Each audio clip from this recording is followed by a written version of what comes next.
Hello, my name is Paula Schmidt, and I'm only smiling because my mom says I look better that way. I should actually be crying because my country, Brazil, has ceased to be a democracy. It is now a judiciary tyranny. And it's the worst type of tyranny because it only hunts down the dissidents of the establishment. The friendlies are allowed everything. Now, I want to tell you something that it will be hard to believe if you've been misinformed by the Consensus Inc. I call Consensus Inc. the informal but well-oiled cartel of single thought and dogma formed by mega corporations, old media, hedge funds, academia, and big tech. Lula, supposedly left wing, is actually the biggest middleman for the largest banks and monopolistic corporations in Brazil and abroad. One should have suspected it already.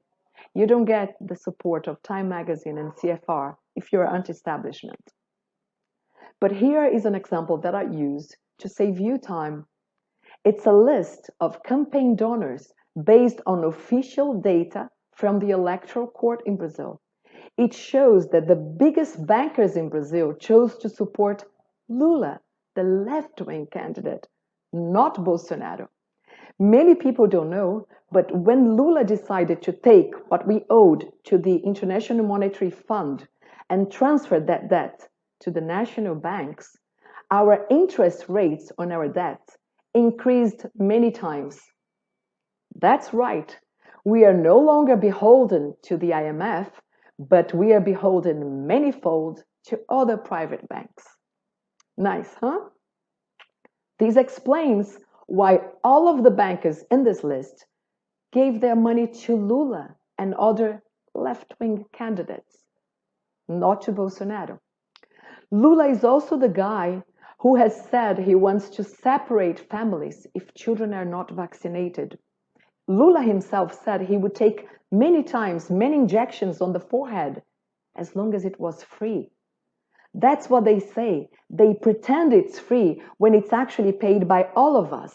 And the left, to which I used to belong because I belong to a left that doesn't exist anymore, this left has become the middleman, the money transferer of thousands, millions of taxpayer money to a very tiny cabal of friends.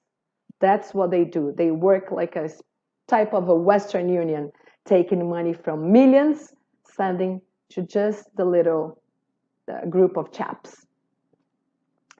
So, Lula is the authorized dealer and will be, you will see if he takes over, he will be the best authorized dealer of the greatest, largest monopolistic corporations. Big tech is also with Lula. Most famous actors, singers, and celebrities were also with Lula and graciously announced their vote for this anti-establishment man. This is what I call the pyramid of consensus.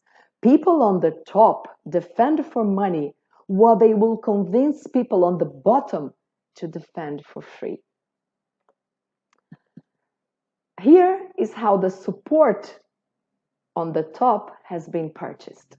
This investigative news article shows that Global TV, one of the largest media networks in the world and an effective tool of mass formation, was paid 10.2 billion reais in 17 years.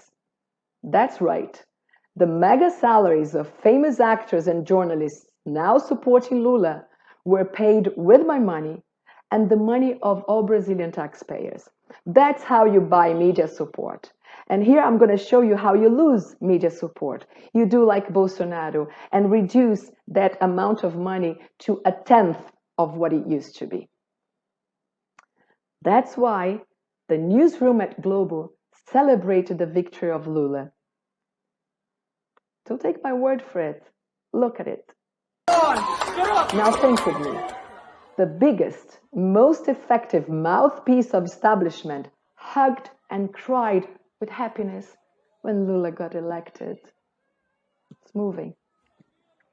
But here is something even more sinister, which is the unprecedented, judicial, and unjust support Lula has gotten from the Supreme Court.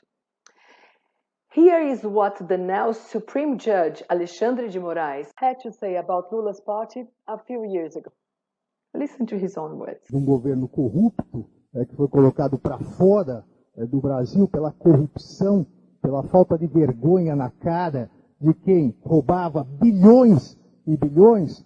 Se, ao invés de roubar bilhões, tivesse investido na segurança, se ao invés de desviar dinheiro para construir porto em Cuba, tivessem investido em presídio, nós estaríamos muito melhor. Obrigado.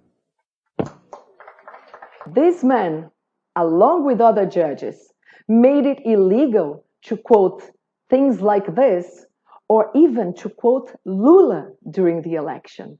I kid you not.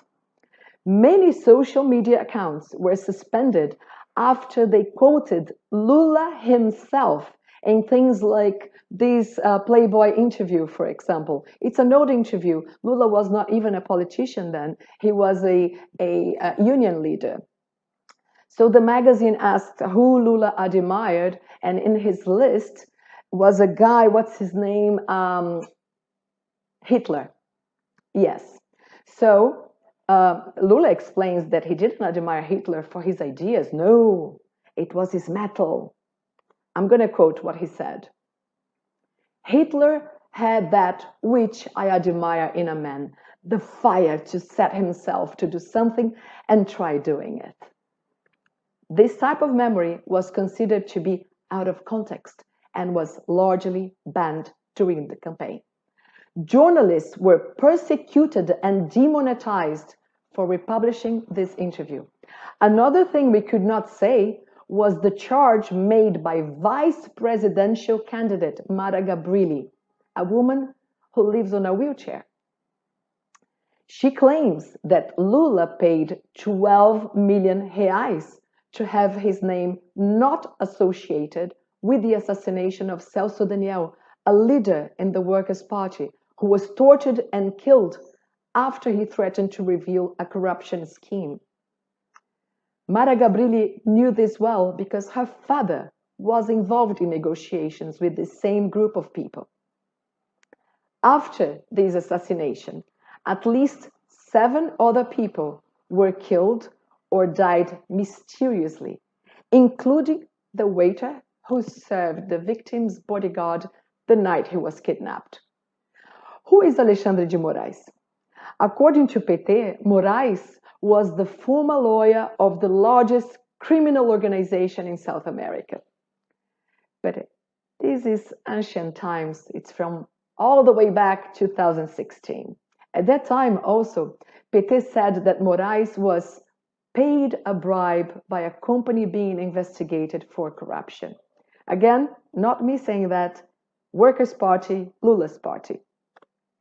Today, the same judge is sending to jail people who criticize Lula. How did these guys become so buddy-buddy? I don't know, but here is a scene you will never see in any decent democracy.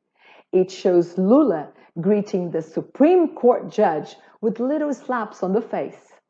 I don't know about you, but I've only seen such a thing in movies, and they had Al Pacino in it.